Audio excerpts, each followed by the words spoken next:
होने से पहले जितने भी स्टूडेंट्स यहाँ बैठे हुए हैं, मैं उन सभी से एक बात कहना चाहूँगी। जितने भी स्टूडेंट ने वुमेन एम्पावरमेंट के अगेंस्ट में बोला है और अपोजिशन में बोला है, मेरा उनकी भावनाओं को ठोस पहुँचाने का कोई मकसद नहीं है और ना मैं ऐसा करना चाहूँगी। पर मैं उस लड़के को आंसर करना चाहूँगी जिसने ये बात कही है कि स्त्रियां कभी हारती नहीं थी, उसे हराया जाता था। समाज क्या कहेगा ये कहकर बचपन से डराया जाता था। परंतु मेरा मानना है कि जब से जग ने स्त्री को सम्मान दिया है, उसने अपनी ताकत को पहचान लिया है। अबला से बन गई सबला, देखो सच में स्त्री ने जग पर बड़ा एहसान किया है। A warm afternoon to all of you present here, honorable judges, respected faculty members, and my all dear friends.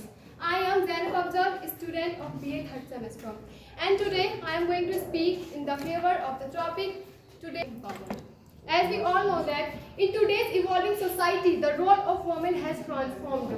They are more empowered even than before. They are breaking the barriers. They are achieving their dreams. They are embracing opportunities across various fields. आज women आगे बढ़ रही है। आज women अपने सपनों को साकार कर रही है। जो बंधन उन्हें अपने सपनों को पूरा करने से रोकते थे, आज वोमेन उस बंधन को तोड़ रही है। What's the reason? Because today's woman is empowered. आज महिलाएं सशक्त हैं। आज महिलाएं वो सब हासिल कर सकती हैं जो वो चाहती है, अगर वो पॉजिटिव वे में करना चाहे तो। अगर हम इस चीज़ को सोशली और इमोशनली देखें, एक तरफ हमारे समाज की सोच जहाँ सिर्फ बेटियां पैदा हो जाती हैं, वहाँ एक बाप को बेचारे की नजरों से देखा जाता है, एक बाप के ऊपर तरस खाया जाता है। I know this feeling very well because I also don't have any brother. और सोसाइटी में ऐसी बहुत सारी लड़कियां हैं जो इस प्रॉब्लम को फेस करती है, specially who belongs to the rural areas. I am also from there. But अगर आज वुमेन एम्पावरमेंट है तो आज मैं ऐसे लोगों की सोच को बदल सकती हूँ। बात जब दहेज की आती है तो एक बाप प्रेशराइज्ड हो जाता है, रियल डिप्रेशन को फेस करना पड़ता है।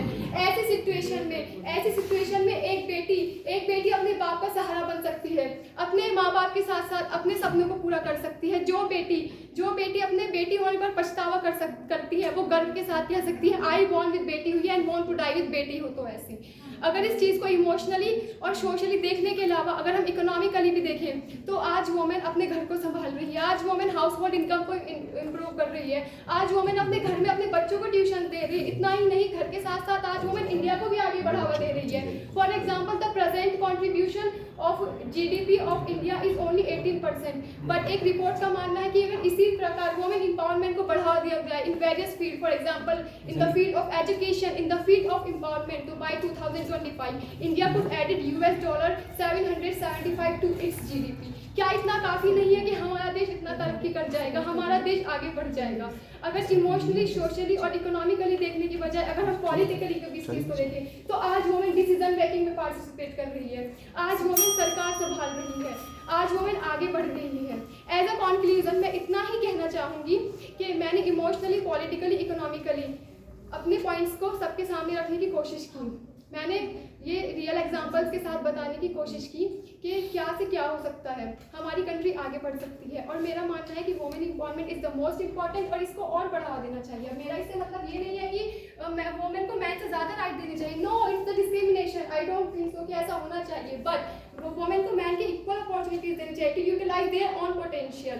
तो अंत में मैं इतना ही कहना चाहूँगी कि कम नहीं है किसी से ये साबित कर दिखलाएगी, कि कम नहीं है ये किसी से साबित कर दिखलाएगी। वुमेन एम्पावरमेंट को बढ़ावा दो, वुमेन हर फील्ड में सक्सेस पा जाएगी। Thank you.